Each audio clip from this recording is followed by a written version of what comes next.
अच्छा ये बताइए, आपको कहाँ से लगता है कि हम लोग दो हैं? जी। हम लोग तो एक ही है ना जी। देखिए, हम उनके साथ 25 वर्षों तक रहे, जी।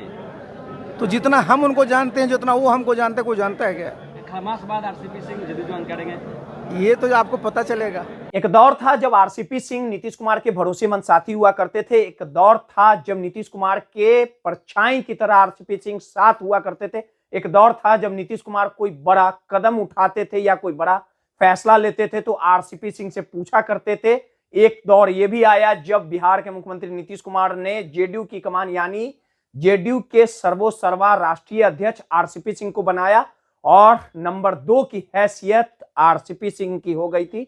यानी बिना इजाजत के जेडीयू में एक पत्ता तक नहीं हिलता था और कहीं ना कहीं हर एक वो फैसला आरसीपी सिंह जेडीयू में लिया करते थे। दोनों की राहें अलग हुई और दोनों दो विरोधी हो गए, धुर विरोधी हो गए। उसके बाद आरसीपी सिंह को जेडीयू से बाहर निकाला गया और उसके बाद आरसीपी सिंह ने भाजपा की सदस्यता ली और आरसीपी सिंह ने यह संकल्प लिया था कि हम नीतीश कुमार के राजनीति वजूद को समाप्त करेंगे और जेडीयू और भाजपा की राहें उस समय अलग थी। लगातार भाजपा की ओर से आरसीपी सिंह को सीएम का चेहरा प्रोजेक्ट कर रही थी, यानी नीतीश कुमार के आन बान शान को समाप्त करने के लिए, राजनीति के वजूद को खत्म करने के लिए आरसीपी सिंह पर भाजपा दांव खेलने वाली थी। लेकिन वो भी दौर आया जब नीतीश और की जेडीयू और भाजपा एक साथ हुई और नीतीश कुमार ने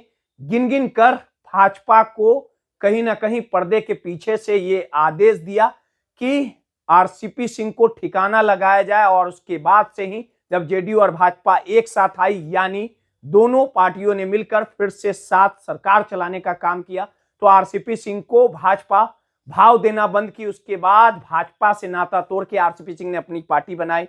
पार्टी कुछ दिनों तक चली। उसके बाद उन्होंने प्रशांत किशोर के साथ 2025 की नैया को पार लगाने की कोशिश की। बड़े उम्मीद और भरोसे के साथ आरसीपी सिंह ने यह कहा था कि बिहार में एक बड़ा राजनीति बदलाव होगा, लेकिन रणनीतिकार और प्रशांत किशोर की जनसुराज का खाता तक नहीं खुला और कहीं ना कहीं प्रशांत किशोर के तमाम जो वादे थे, दावे थे और आरसीपी का जो साथ था, आरसीपी सिंह ने हवाओं के रुख को भांप लिया और यह समझ लिया कि बिहार में नीतीश कुमार का डंका आज भी कहीं ना कहीं बदस्तूर जारी है। इसी कड़ी में 25 सालों तक आरसीपी सिंह और नीतीश कुमार का साथ रहा है। आरसीपी सिंह प्रशासनिक अधिकारी भी रहे और राजनीति में जो उनकी एंट्री हुई, जो सक्रियता हुई, इसमें नीतीश कुमार की कहीं ना कहीं भूमिका रही। लेकिन फिर से अब आरसीपी सिंह की वापसी होने वाली है, यानी आरजेडी खेमे में फिर से जेडीयू में आरसीपी सिंह ज्वाइन करने वाले। खरमास में सब कुछ तय तारीख हो चुका है और सार्वजनिक घोषणाएं बाकी है, यानी बस औपचारिक घोषणाएं बाकी है। साफ शब्दों में आरसीपी सिंह ने भी कहा है कि हमें कोई भी परहेज नहीं है नीतीश कुमार से। नीतीश कुमार से कब हम अलग थे, 25 सालों का साथ है। आरसीपी सिंह ने क्या कुछ कहा, पहले उनके बयानों को सुनवाते हैं। और हम तो कई बार यहाँ आए, पहली बार नहीं आए, हम कई बार आए। और ये संजोग ये कहिए कि चूंकि आज यहाँ पटेल परिवार ने आयोजन कर रखा था, वो बिहार के माननीय मुख्यमंत्री हैं, बिहार के लोग उनको पसंद करते हैं, पटेल समाज ने उनको निमंत्रण दिया और वो आए, तो हम भी उनको इधर से धन्यवाद देते हैं और हमें भी आमंत्रण दिया, हम भी यहाँ आए। हमको अच्छा लगा लोगों के साथ बैठ कर। सर, पटेल परिवार का कहना है कि नीतीश और आरसीपी एक। अच्छा ये बताइए, आपको कहाँ से लगता है कि हम लोग दो हैं? जी। हम लोग तो एक ही है ना जी। देखिए, हम उनके साथ 25 वर्षों तक रहे, तो जितना हम उनको जानते हैं, जितना वो हमको जानते हैं, कोई जानता है क्या? खरमास बाद आरसीपी सिंह जदयू ज्वाइन करेंगे। ये तो आपको पता चलेगा।